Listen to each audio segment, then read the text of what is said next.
Ju përshëndes të gjithëve të nderuar teleshikues, mirë se vini sot në MCN Ekonomi, ku do të flasim për koncensionet. Koncensionet apo PPP-t janë në fakt një prej dhimbjeve më të mëdha të kohës për buxhetin e shtetit, por edhe për taksapaguesit. Shumë prej tyre janë në akuzat forta për korrupsion, madje disa janë edhe subjekt hetimesh. Por nga viti 2014 e këtej ne kemi një fenomen të ri.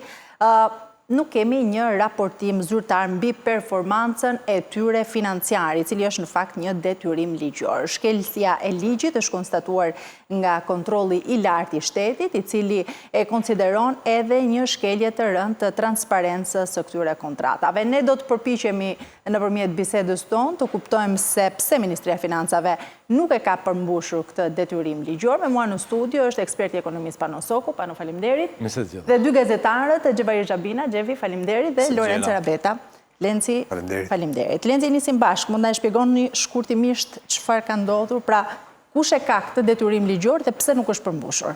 Për vitin 2024 ka ndodhur një çudi, nuk e di në sa administrata mund ndodhin çuditëra të tilla, nuk kemi një raport zyrtar për atë që njihet si një prej shqetësimeve më të mëdha buxhetore të shqiptarëve, të shtetit shqiptar, ose të paktën si tillë etiketohet nga Fondi Monetar Ndërkombëtar, nga Banka Botërore e tjerë. Çfarë ka ndodhur në thelb ka ndodhur vitin 2024, ka kontrolluar, ka audituar kontrolli i lartë i shtetit Ministrinë e Financave dhe ka zbuluar se nuk ka një raport zyrtar, një raportim zyrtar për koncesionet. Kemi 11 koncesione praktikisht shumë të rëndësishme, të cilat peshojnë shumë rënd në buxhetin e shtetit, po për të cilat Ministria është e detyruar nga ligji të raportojë në mënyrë të detajuar për pagesat dhe në mënyrë të veçantë për performancën, po themi të bëjë edhe një analizë për çfarë kanë prodhuar, çfarë shërbimi kanë prodhuar këto koncesione, sepse gjatë vitit 2024, tani sipas është një deduksion logjik. Në vitin 2024 është ngritur një drejtori në Ministrinë e Financave që quhet Drejtoria e Riskut. Dhe kemi edhe një ligj të mëparshëm, një VKM të mëparshme, e cila përcakton se koncesionet duhen analizuar pikërisht nga kjo drejtori i risku. Ndërkohë që kemi edhe një drejtori koncesionesh që duhet ta bënte ose që e ka bërë tradicionalisht, që ka hartuar këtë raport.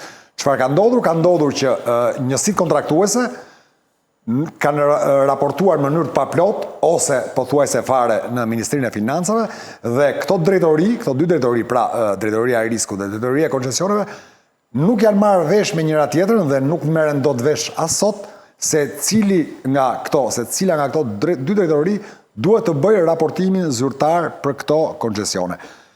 Bëhet fjalë për rreth 130. Pra është duke u lënë topi sa në një fushën tjetër. Ishte edhe një element humoristik, një drejtori i drejtorisë koncesioneve kishte raportuar përpara KLSH-s, kishte thënë që shikoj, unë kam nis punë në shkurt 2025-s.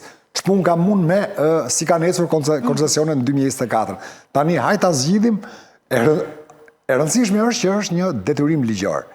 Dhe absolutisht shteti shqiptar, duke qenë se koncesionet etiketohen dhe si një prej burimeve të riskut për buxhetin e shtetit, atëherë absolutisht për hir të transparencës, për hir të mënyrës si shpenzohen burimet buxhetore shqiptare, ne duhet të dimë se sa kanë kushtuar dhe s'po flasim pasaj për performancë apo për sa kanë përfituar shqiptarët nga këto shërbime, po të paktën shpenzimet sa janë dhe ku kanë shkuar dhe ku jemi me këtë zë në përgjithësi. Pano, për hir të këtyre që Lorenci sapo përmendi, pra janë kontrata shumë të diskutuara, shumë të vëna në akuzë, sa e tolerueshme është të mos bëhet? Zero, po s'kemi Ministri i Financave. Ministri i Financave tonë është tipule. Nuk kemi Ministri i Financave. Ministri i Financave në qeveri edhe në Shqipëri më përpara. Ministri i Financave ka pasur i pesh jashtëzakonshme qeveri. Pra është pothuajse ai një dhe Ministri i Drejtësisë 2 janë dy ministra të cilët për nga pesha e fjalës që kanë ekuivalentojnë me kryeministrin. Ne kemi pas dikur Ministra Financash. Ashtu të këqij me ato problemet e tyre, por që kanë pasur autoritet. Sot nuk kemi Ministër Financash. Sot kemi një të radhës që shvendos aty, një jesmen të radhës të kryeministrit, një pul për para kryeministrit, që s'jam bandë thot asë si kokër lafi. Zero. Dhe ky, ai që ka qenë para këtij, ai që ka qenë para këtij, që ka qenë para këtij. Ky është problemi kryesor që kemi. Se nuk ka koncesion, se si intereson askujt që të bëhen transparente koncesionet. Kujt i intereson? Përveç se publikut. Publikut të shkret, që paguan. Vetëm publikut të intereson. Asnjë nga këtyre tjerë nuk intereson. Të bëhen transparent. Çfarë po bëjnë koncesionet? Pse paguajmë lekët për këtë vit, për shembull? Kush ka qenë impakti që kanë pasur në ekonomi ose në jetën sociale, në infrastrukturë? Asnjëri nuk është interesuar, sepse këtu din të gjithë parametrat se si janë. Të gjithë e din paraprakisht se si do dalin rezultatet, nëse bëhet një matë performancës. Por askush nuk është interesuar. E natyrisht, ministri i Financave do duhet merrte guximi. Thoshte jo, stop. Për hir të përgjegjësisë që më ka ngarkuar publiku dhe që ka marrë përballë ligjit, mirë, keq, kemi bërë punë mirë, kemi bërë punë të keqe, do na shajnë, do na mburrin, nuk e di se çfarë. Kjo është performanca e koncesioneve. Dhe ka detyrim ligjor, ëh? Po. Kjo është performanca e koncesioneve. Ne paguajmë 140 milionë euro në vit, 120 deri në 140 milionë euro në vit për të marrë këto gjëra. Nuk ka këllqje. Nuk ka këllqje. Mos them që aty brenda ka dhe në një ndarje çik të këtyre përfitimeve që kanë ardhur nga këto lek, nga këto 120 milionë euro që kanë paguar vitin që shkoi 2024 për koncesione. Edhe kjo nuk përjashtohet. Por në thelb ne nuk kemi ministër financash. Është ai që është përgjegjës për këtë. Ti ke investiguar në fakt disa prej këtyre koncesioneve, madje edhe le të themi ato me indicjen më të fortë për korrupsion. Sa mund ndodh që mund të ketë interesa të tjera për të mos i raportuar, apo s'kan interes për t'i raportuar? Pra, të kërkojmë këtë pse nuk raportohen. Kam përshtypjen që e para herë duke qenë kontratat të cilat janë të investiguar edhe nga prokuroria e posaçme, sepse është prokuroria ajo që ka investiguar për shembull koncesionet në shëndetësi, thuaj se janë të gjitha, po them në netim nga prokuroria e posaçme, janë hetuar disa prej tyre janë dërguar edhe në gjyq, inceneratori i Tiranës, po ashtu një tjetër kontratë shumë e debatuar, kështu që derisa këto lloj kontratash janë bërë subjekti i prokurorisë së posaçme, janë hetuar dhe është faktuar që disa prej tyre kanë pasur probleme, janë korruptive. Madje një pjesë e tyre tonë si grupe të strukturuar kriminale, sigurisht që janë shumë problematike. Aq më tepër pastaj që shtoj edhe çka po ne po diskutojmë sot, sigurisht që i bën kontrata shumë të rrezikshme dhe potenciale për t'u hetuar edhe nga prokuroria e posaçme në këtë rast. Por ajo që mund të them për ato kontrata që unë kam ndjekur, po them inceneratori i Tiranës apo çështja e sterilizimit, janë të gjitha kontratat të cilat janë të zbatuara keq dhe qëllimi në fund fare nuk ka qenë që të përmirësohet, po them, pastrimi i qytetit të Tiranës. Në fund fare ne kemi parë që ajo ka qenë një kontratë korruptive nga fillimi në fund dhe qëllimi vetëm ka qenë përvetësimi parave. E dyta është që shohim që këto kontrata në vetvete janë edhe një farë monopoli, krijojnë një monopol në treg. Për shembull, ndoshta Pano dhe Lorenci mund të ndihmojnë më shumë këtu, por për shembull inceneratori i Tiranës është një monopol në tregun shqiptar. Po them për një sipërfaqe të caktuar të Shqipërisë, aty ku është vendosur zemra ekonomike e Shqipërisë, në Tiranë, Durrës, sepse edhe Bashkia e Durrësit i sjell mbetjet në inceneratorin e Tiranës. Në një farë mënyrë është krijuar dhe një lloj monopoli. Sigurisht që ne kemi dhe inceneratorin Pefirit dhe të Elbasanit, po pesha më e madhe bie në Tiranë dhe me ligj është krijuar një lloj monopoli në këtë fushë ku të gjithë janë të detyruar që t'i çojnë mbetjet në këtë landfill, sepse nuk po flasim më pastaj për incenerim, se aty incenerim nuk ka sepse inceneratori nuk është ndërtuar. Mirë, se do të ndalen vetëm pas pak tek inceneratorët në fakt, po Lenci para se të kalojmë atje, janë plot 132 milion euro që paguhen nga buxheti për këto koncesione. Në fakt, sa është kjo barë, kjo peshë në buxhet? Po, bëj një analogji, ajo rritja e famshme e pensioneve për rreth 725.000, 730.000 pensionistë që do të shtohen më shumë gjatë vitit të ardhshëm, për vitin buxhetor 2026 parashikohet 100 milion euro.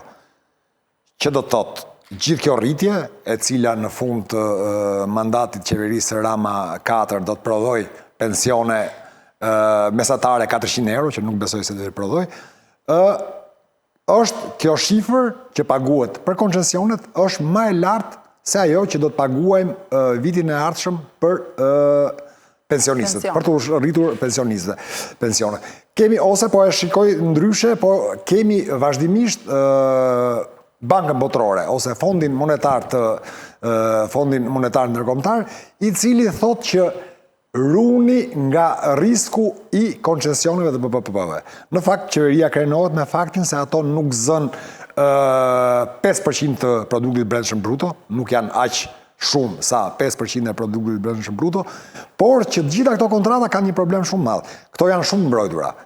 Dhe në një çast caktuar, shteti mund të jetë i detyruar që të hedhë shumë para, nëse ato nuk u sigurojnë fitime, janë monopole, tha Xhevi. Nëse ato nuk sigurojnë fitime, atëherë shteti është i detyruar të mbrojë, të hedhë para. Kështu që quhen të paktën edhe nga opozita etiketohen si tillë, po të paktën nga FMN apo Banka Botërore quhen si riskje reale për buxhetin e shtetit. Riskje reale sepse në fakt kemi pasur një moment caktuar para 2-3 vjetësh edhe plane për disa koncesione tjera, cilët u frenuan më pas për shkak të ndërhyrjes energjike nga FMN apo Banka Botërore.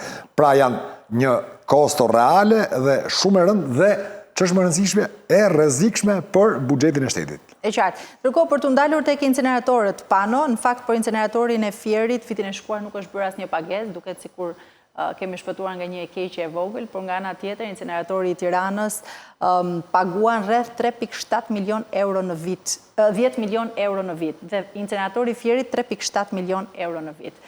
A ka kuptim kjo? Pra, duket sikur nga njëra nuk po paguajnë, por nga ana tjetër ka një shifër shumë të lartë. Të paguajnë ende për këtë incinerator? Nuk ka kuptim, sidomos ajo e Fierit, me i thatë ajo ishte vetëm ndërtim operim, dhe natyrisht që tani nuk ka pse të marrim më pagesa për vitet në vijim. Por edhe ajo dëmi që ka shkaktuar ka qenë zakonisht shumë i madh për shkak se ne kemi paguar për incinerator, por nuk kemi incinerator në Fier. E njëjta gjë po ndodhe në Tiranë që ne paguajmë për incenerim, por nuk kemi incenerim në Tiranë. Praktikisht ajo që po ndodhe me Tiranën është për ta sjellë edhe në më të kuptueshëm për publikun, është nëse ne deri në 2017 i trajtonim në një formë të caktuar mbetjet, sot në 2025 ne vazhdojmë të trajtojmë në atë formë që i trajtonim edhe më përpara, edhe në 2017, vetëm se sot ne paguajmë gati 10-12 milion euro në vit, atëherë nuk paguanim asnjë lek në vit. Ose më saktë le të themi i paguanim brenda taksave që i paguanim bashkisë, sepse ishin punonësit e bashkisë ata që përgjigjeshin. Çfarë do të thotë ne po bëjmë të njëjtën gjë që kemi bërë kur e kishim falas. Vetëm se këtë herë po i paguajmë këtij tjetri 10 milion euro, por bërë të njëjtën gjë që ne e bënim vetë kur ishte falas. Trajtimi i mbetjeve. Kjo është ajo që po ndodh me inceneratorin. Ka një kontratë aty që thotë që kemi ndarje të çmimit, i cili paguhet kaq për inkapsulimin, kaq për incenerimin e tjerë. Por në fakt ajo që po ndodh është as më shumë, as më pak, po japim ca para për asgjë. Për zero. Asgjë. Po inkapsulohen siç bëheshin përpara, kur ishte landfilli i Sharrës, po e keni parasysh, inkapsuloheshin mbetjet, po inkapsulohen sot, po ama sot po paguajnë para. Deri atë kohë nuk paguanim para, paguanim ca paga ndërmarrjes, e natyrisht që buxhetoheshin brenda bashkisë, e keni parasysh me këto lekë të taksave që mbledhim, jo. Sot i paguajmë 10 milion euro për të bërë asgjë. Ky është një problem shumë i madh. Unë jam dakord me marrjen në administrim se edhe kjo do të folur, sepse shumë prej këtyre koncesioneve në fakt po duket sikur po kalojnë në administrim të shtetit për shkak edhe të gjendjes tyre penale. Do duhet të kishte ndryshuar diçka në lidhje me regjimin financiar. Në ç'kuptim? Paratë që detyrohet buxheti i bashkisë apo buxheti i shtetit të paguajë për koncesionet, do duheshin parë në lupën, sepse prandaj po vendos administratorët e tyre, në lupën e interesit publik. Për çfarë ka nevojë koncesioni? Jo sa lek ka rënë dakord për të paguar ai që liti koncesionin. Se atë e dim që është i korruptuar, prandaj ka rënë dakord për të paguar kaq lek.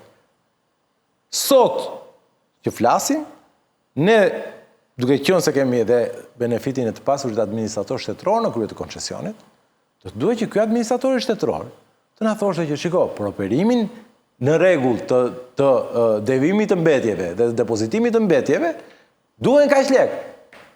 Jo 10 milion sa shka thonë koncesionari, sa të edhim na thot prokuroria që e kam bërë për të vjedhur, na duhen 1 milion. Jo, më zotri, vazhdojmë pagesat një lloj si atëherë që ishte, që themi ne që ishte korruptuar, dhe sot që s'është i korruptuar, se sot është administrator shtetëror në krye. Pra këtu, interesi për t'i vajtur në fund çështjes së drejtësisë penale dhe politike është zero. Zero, po ta them unë. Penale ka tentativ nga Spaku, i cili duke se po e zvarrit të punë e koncesion fakti inceneratori Tiranës, po e zvarrit pa fund, dhe unë nuk e kuptoj se ku do të dali me këtë zvarritje kaq të madhe që i bën inceneratori Tiranës, për t'i dalë kokës në krye, pra kush kanë qenë përgjegjësit kryesor, kush ka dhënë urdhrin, kush e ka ekzekutuar, kush ka deformuar etj. Por duket se politikisht pastaj nga krau tjetër kemi zero interes. E duam kështu siç është, sepse edhe lekët po vazhdojnë t'i marrin. Tani s'kan më as hallin e prokurorisë, se tani është administrator shtetëror thotë ai. 10 milion që vjen çdo vit, po pluk, ku vetë? Ku shkon ky 10 milion? Pra lekët paguen. Xhevi, sipas pra ti ke investiguar edhe ke informacionet tuaja, çfarë po ndodh në fakt në inceneratorin e Tiranës aktualisht, por edhe në atë të Fierit? Po, inceneratori i Tiranës është çështje në hetim sipas prokurorisë së posaçme. Kemi disa fraksione të kësaj dosje të dërguara në gjykatë dhe kemi një fraksion tjetër ku po hetohen po them persona të tjerë, përveç atyre që janë dërguar në gjyq, të cilët kanë pasur një lloj vendimarrje dhe mund të kenë përfituar nga, po them, nga mali i madh i parave që jepen për inceneratorin e Tiranës. Por është çështje që në një farë mënyrë kanë ngecur, ndoshta kemi hyrë në vitin, kanë kaluar më shumë se 5 vite nga fillimi i hetimit të kësaj çështje dhe nuk kemi një vendimarrje përfundimtare nga ana e prokurorisë. Nuk di të them, por di të them që hetimi tani ka përfunduar për pjesën se si është, po them, hartuar e gjithë kontrata, por problemi aty ku ka ngecur prokuroria e posaçme dhe prokurori i kësaj çështje Dritan Prençi, kam përshtypjen është tek faza e zbatimit të kësaj kontrate dhe sigurisht edhe tek afera tjetër e cila është më e madhe se sa landfilli i Tiranës, po them ajo e dherave, ku në një farë mënyrë pesha që ky zë po them në fitimet e inceneratorit Tiranës është kam përshtypjen më e madhe ose aty me kontratën për venddepozitimin e mbetjeve dhe incenerimin. Por bie dakord me Panën në një gjë që pavarësisht të gjithë këtyre hetimeve dhe sekuestrimit të kësaj kompanie nga ana e prokurorisë së posaçme, nuk shohim që të ketë një adjustim të çmimit Pano. Këtë po thoj apo jo, në mos gaboj, që në një farë mënyrë qytetarët e Tiranës mos paguajnë më 29 euro për ton, por të paguajnë vetëm për vend grumbullimin e mbetjeve, se sa do t'i duhet prokurorit të çështjes akoma me hetimin e kësaj dosje, kam përshtypjen që do të zjas dhe pak, dhe në një farë mënyrë duhet marrë dhe fund kjo diskutimi publik i kësaj çështje në këtë mënyrë, për shkak se ne kemi, po them, aty ngrihen dyshime për rolin që ka pasur Erion Veliaj, si kryetari i bashkisë në ngritjen e kësaj skeme. Prokurori i çështjes kam përshtypjen nuk e di edhe sa kohë do t'i duhet na faktoj nëse ajo firma e Erion Veliajt është apo jo në kundërshtim me ligjin. Roli i Arben Ahmetajt si ish ministër i financave në këtë çështje, apo roli i zyrtarëve të tjerë i autoritetit kontraktor, Ministrisë së Mjedisit dikur dhe Ministrisë së Infrastrukturës më vonë. Janë një sër pikpyetjesh që kërkojnë përgjigje, por janë nga ato pyetje që kanë peshën kryesore në hetimin e kësaj çështje. Nëse nuk shkojmë tek hetimi i zbatimit kontratës, kam përshtypjen që prokuroria e posaçme nuk ka hetuar asgjë në raport me inceneratorin e Tiranës. Ndërsa incineratori i Thierit edhe i Elbasanit janë një histori tjetër për progrurinë e posaçme. Kam përshtypjen janë të dyja hetime të mbyllura për progrurinë e posaçme, janë të dërguara në gjyq, ka pasur dënime për këto çështje, por fakti është që ne kemi 2 incineratorë të cilët nuk punojmë dhe shohim që mbetjet digjen 3-4 herë në vit në Elbasan apo 1 herë në vit, 2 herë në vit në qytetin e Thierit. Praktikisht nuk është se kemi një Shqipëri më të pastër, tani kemi një Shqipëri akoma më të pisët, përveç se mbetjeve kemi dhe tymin që e thithin gjithkohën qytetarët. E qartë. Pano, kur flasim për koncesionet dhe nëse kthehemi pas në kohë në vitin 2013 kur mazhoranca socialiste erdhi në pushtet, një nga premtimet që bëri ishte se do të zhbënte të gjitha koncesionet korruptive të asaj qeverie. Në këtë pikë sot që flasim, çfarë mund të themi për raportin e mazhorancës majt me koncesionet? Ajo, jo vetëm që si shbëri. Ato që ishin i trashi, qoftë skanimin, qoftë koncesionet e tjera që janë dhënë, edhe pullat madje. Edhe markimin. I trashin në sensin ju da para më shumë tyre koncesioneve. Për ke parasysh. E bëri skanimin, skanohet sot edhe energjia elektrike, për ke parasysh, që gjeti kontrolli lartë shteti njerë. Kalon doganë energjia elektrike, kalon të telat, edhe skanohe njëre i ko. E quanin e menin për skanim ata, edhe menin para. Më kupton? Pra, kjo mazhorancë, vetëm që bëri këtë, jo vetëm që si mbylli ato koncesione, jo vetëm që i trashi ato koncesione, me para. Po kjo e bëri koncesionimin modus operandi. Pra, mënyrë të vepruari. Shikonde në çdo pikë, në çdo moment shikonde çfarë koncesionojmë. Çfarë mund të jap me koncesion? Miq zdaj edhe policinë e shtetit me koncesion. Se nuk ka pasur një shërbim shtetëror i cili të paktën nuk është përmendur një herë për të dhënë me koncesion. Gjatë kësaj mazhorance. Një herë më të jetë përmendur çdo gjë që të shkon ty në mendje. Çdo gjë më doganat. Thash vetëm policia e shtetit nuk e kam dëgjuar ndonjëherë, se ndoshta edhe atë kishte me koncesion. Po këta janë nëna e koncesionit. Nëna e PPP-ve janë këta. Këta janë. Dhe nuk është problemi se zgjedhin PPP-t. Është fakti pse i zgjedhin. Sepse është forma më e thjeshtë për të vjedhur. Sepse duan të vjedhin pa komplikuar fare. Se ato format e tjera janë çik të komplikuara. Jo më këta i duan troç fare. Siç kanë bërë, tha Xhevi, me dherat. Merr ai lidh kontratën, pastaj çfarë bën, nxjerr policinë bashkiake dhe ndjek policia bashkiake këto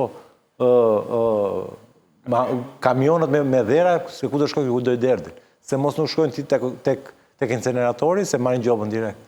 Që të marri parat kë. Marri parat më. Se i kam bërë marrëveshje me njëri tjetrin. Deri këtu ka vajtur. Pra kjo është fryma. Dhe ti thua që kush ti rrëzojnë këta? Po këta pa koncesionet, do edhe gjysma e performancës së qeverisë është vetëm koncesionet. S'ka tjetër. Xhevi, cilat janë më problematiket? Folëm për inceneratorin e Tiranës, paguan shumë para.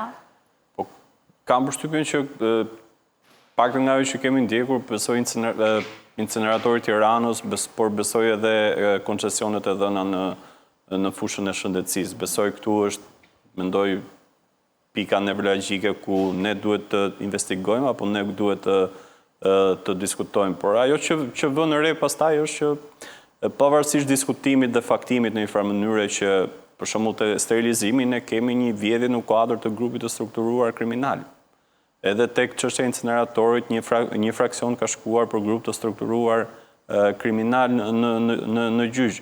Kështu që po flasim për një tjetër nivel organizimi nga ana po them e zyrtarëve, biznesmenëve, për të përfituar nga parat publike në mënyrë konsistente për aq vite sa zgjat koncesioni. Dhe nuk po flasim tani për koncesion që zgjat 2 vite, po inceneratori i Tiranës kam përshtypjen duhet të jetë 30, nuk e di, 35 vite. Po flasim për nivele shumë të larta të organizimit. Dhe kam përshtypjen që ne në këtë fazë që jemi me drejt duhet të mësojmë pak më shumë faktit dhe të kërkojmë pak më shumë nga ana e prokurisë së posaçme që të ketë një vendimarrje pikërisht për këto lloj kontratash, në mënyrë që vjedhja të ndaloj, pasi ne shohim që pavarësisht se kemi një administrator publik dhe në një farë mënyrë prokuria e ka faktuar që kemi të bëjmë një kontratë korruptive, përfitimi është shumë i madh, çmimi nuk është ai që duhet paguajnë qytetarët, Ne jemi në vitin e tretë ndoshta të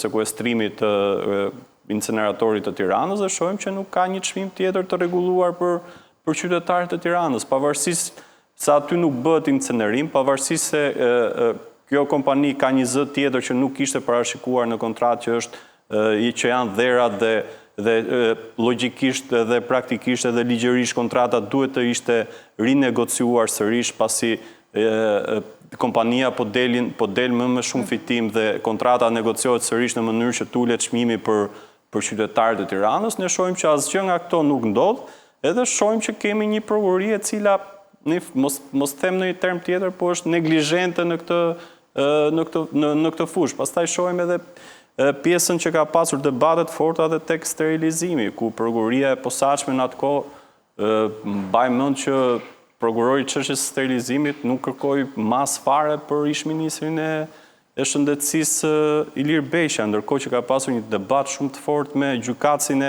masës së sigurisë, i cili kërkoi që të hetojë edhe të vendosë një masë sigurie për zotin Beqia. Mas shumë diskutimesh në fund fare prokurori i çështjes u detyrua që të pranojë vendimin e gjykatësit të seancës paraprake për këtë çështje, duke caktuar një vepër penale që nuk e kishte parashikuar në kërkesën e tij për gjykim. Kështu që këto janë edhe gjëra që bien në sy gjatë hetimit të këtyre çështjeve që unë nuk mendoj që kjo është për shkak të pse nuk kemi prokuror të aftë. Kam përshtypjen që këtu të gjithë neglizhojnë dhe në një farë mënyrë vjedhja dhe grabitja e paras publike është kthyer në normë.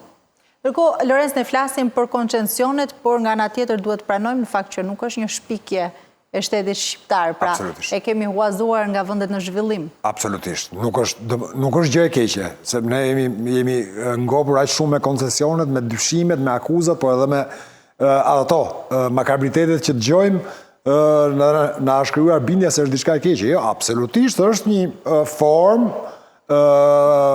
formë zhvillimi i projektesh publike shumë e mirë. Por çfarë zhvillohet, po themi në Evropë, përmes kësaj forme? Zhvillohen kryesisht projekte shumë të rëndësishme, infrastrukturore, në energji, të cilat kërkojnë investime shumë të larta, kërkojnë vlerë fillestare investime shumë të lartë. Po themi, kërkojnë disa qindra, apo qoftë edhe miliarda euro dollar. Çfarë ndodh në Shqipëri? Dhe jepen kryesisht pikërisht për ndërtime infrastrukturash, apo për ndërtime strukturash të rëndësishme. Ndërkohë që në Shqipëri ndodhe kundërta, jepen shërbimet me koncesion. Dhe kjo është një, po themi, pothuajse... Pra e kemi huazuar, po e zbatojmë si duam ne. E zbatojmë absolutisht si duam ne. Jepen me shërbimet. Atje, po themi, mund ndërtohet spitali me koncesion. Okej?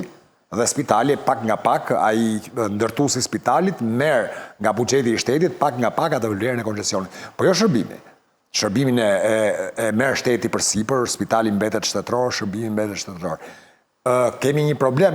Këtu duket sikur të gjitha koncesionet janë siguruar që në fillim të herës që ai fituesi i koncesionit mos ketë asnjë shans të humbasi. Dhe të gjitha janë të tillë pothuajse, të gjitha janë të mbrojtura me garanci nga shteti. Pra, nëse koncesioni nuk siguron xhiron e dur, i del për zot shteti dhe ai e ka, pra kemi ne riskun për këto koncesione. Nuk e ka biznesi. Më duken sikur kemi atë propozimin e pakërkuar që është i tmerrshëm. Ai propozimi i pakërkuar në unë propozoj shtetit shqiptar që dua të marr këtë shërbim me koncesion. As këtë strukturë, as këtë objekt, por unë dua të marr këtë shërbim me koncesion. Dhe ai është një hap të stërmadh përpara me çdo tjetër i cili kërkon të garojë tek ai koncesion. Kemi pra garancia nga shteti, kalimi tek i riskut tek zero tek biznesi, i tërit e publiku, dhe kostot e fryra që janë një diskutim i përhershëm, dhe ky fakti që po diskutojmë sot, që nuk kemi një raport zyrtar për një vit të tërë, për një vit me shumë probleme, sepse disa prej këtyre janë në netim e sipër për grup strukturat të kriminal, dhe ne nuk kemi një raport zyrtar për performancën dhe për financat e këtyre koncesioneve. Për transparencë. Mirë, ne do ta vjojmë bisedën vetëm pas pak, kemi një hapësirë shumë shkurtër publicitare. Rikthehemi sërish në studio, do të vjojmë të flasim për koncensionet. Pano ka një vlerësim sipas cilit nga viti 2017 deri në vitin 2024, koncensionet i kanë kushtuar taksa paguesve shqiptar rreth 800 milion euro. Pak për një ekonomi modeste, si kjo e jona. Çfarë do të thotë një kosto e tillë? Shiko, këto para, nëse do kishin shkuar për marrjen e shërbimit, do të ishte fitore për gjithë ne, për të blerë një shërbim. Fakti dhe problematika që ka hasur më mbrapa, gjithë procesi koncesionimi ka qenë arsyeja pse. Të kuptojmë diçka. Koncesioni në vetvete, si proces, është ndarja e riskut mes privatit dhe shtetit. Për një vepër të caktuar. Për shembull, shteti ka ujin, privati vë lekët për ndërtuar hidrocentralin. Në fund fare, kur merret energji elektrike, o fitoj më humbasim që dy. Apo, shteti ka erën, privati ka lekët për të ndërtuar eoliket. Bëm energji, fituam. Zbëm energji, humbëm që dy. Ky është koncesion. Pra, në thelb është dhënie të drejtës, prandaj quhet koncesion. Vjen nga italishtët, nga concesso, që unë t'jap të drejtën. Qa ka ndodhur në Shqipëri, këto që ne i quajmë koncesionin, në fakt, janë tenderat të grumbulluar. Pra, tenderat e 10 viteve, 20 viteve, për shërbime që shteti do duhet i tenderonte çdo vit. T'jepte me tender, për t'i marrë çdo vit, ka dalë qeveria e ka dhënë gjitha garumbull, i herë. Sepse nuk e ka ditë që do jetonte, do vinte 12 vjet pushtet. Ajo ka vepruar me idenë që unë do ri 4 vjet, po ja për 10 vjet tenderat. Këto janë tendera që jepen çdo vit. Sot jeti në qeveri, do japësh ti. Nëse do vi një dikush tjetër në qeveri, do t'japi ai tjetri. Këta u treguan të zgjuar. I dhanë për 10 vjet e për 35 vjet që të mbulonin punën e qeverive, të merrnin lekët e qeverive deri në pas 10-20 qeverish. Çfarë duhet të them? Pse u bë kjo gjëja? Nuk ka asnjë sens që shteti t'i japi me koncesion diçka që mund ta ndërtoj me borxh. Pse? Sepse të njëjtin borxh që do të marrë shteti, do ta marrë privati, po ti do paguash edhe interes me interesin e borxhit të privatit. Kur ti mund i marrësh vetë parat për ta ndërtuar, do të ndërtosh një incinerator. Po e ndërton vetëm. S'ka nevojë edhe me koncesion. Merr borxh publik, siç marrim zakonisht, që dalim në eurobond apo marrim borxh të brendshëm publik, dhe ndërtojmë me borxh. Paguajmë një palë interesa, nuk paguajmë 2 palë interesa. Po pse u gjet koncesioni, ishte pikërisht këto 800 milionët që thua ti, ja gjysma e këtyre kanë humbur, pa e ditur njerëz se ku kanë vajtur. Për këtë u zgjo si formë kjo, sepse nëse do të ishte me i borxh të pastër publik, nuk do kishim këtë paraqitje. Këto koncesione, koston e tyre, bashkë me korrupsionin që mund të kishte, nuk do i kalonte gjysmën e vlerës, 400 milionë. Cili ka rënduar më shumë? Se folëm për inceneratorin e Tiranës edhe për sterilizimin, po ka shumë koncencione në Shqipëri. Cili ka rënduar më shumë në xhepat e shqiptarëve? Po, koncesioni më i madh që ka rënduar më shumë është skanimi. Që ka arritur mbi 200 milion deri më sot. Pastaj është inceneratori. Inceneratori në vështrim progresiv është më i madh, sepse inceneratori vërtet në themi, ke dëgjuar të shifrën një 400 milion, 400 milion, jo. S'është 400 miliona. Sepse me ritmin e progresionit që po ndjekim pagesat, në vitin e 35, ajo do shkon në 20-25 milion euro në vit. Që i bie që nëse bëj një projekcion për 35 vite, ajo shkon 800 milion euro. Jo 400. 400 ishte pak. Deri më sot ka vajtur 150, mos gaboj, diku te 140-150, bashkë me dherat. Më kupton?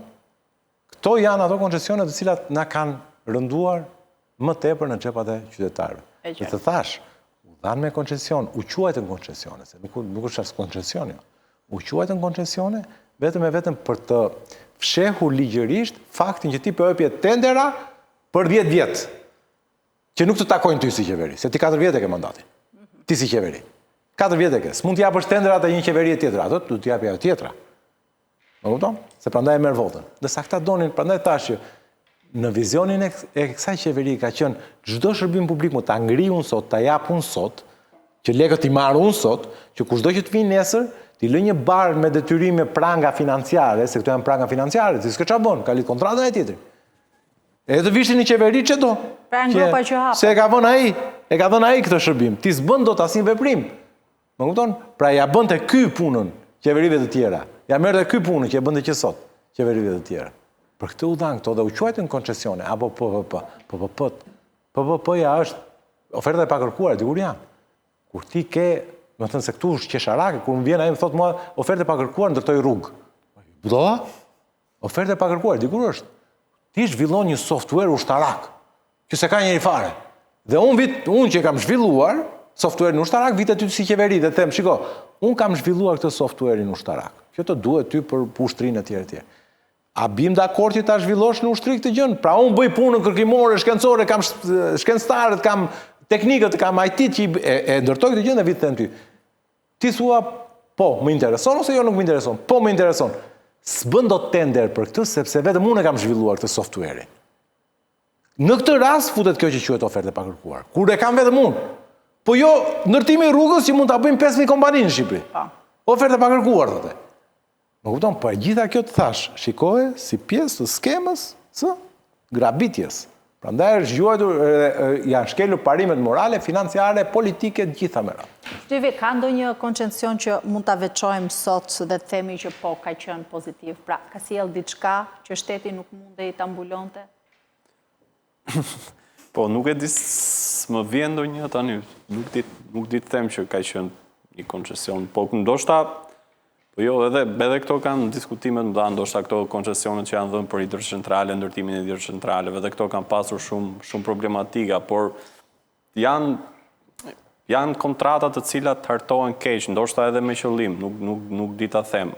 Por në fund fare janë të gjitha janë kthyer në një lloj gangrene për buxhetin e shtetit. Kështu që nuk është se më vjen një kontratë, them tani që po ka qenë një kontratë e mirë koncesionare, se di. Do një kontratë pozitive? Koncesione, PPP shionje. PPP t'jo. Te koncesionet, ato klasike që kemi pasur, po mund të kemi pasur 2-3 hidrocentrale që kanë ndihmuar situatën energjetike. Në Gramsh, Devol, po. Devolli është një ndër koncesionet më të mira që Hydropower që është në Statkrafti, është një ndër koncesionet më të mira që vërtet na ka ardhur në ndihmë kur kemi pasur probleme me energjinë elektrike.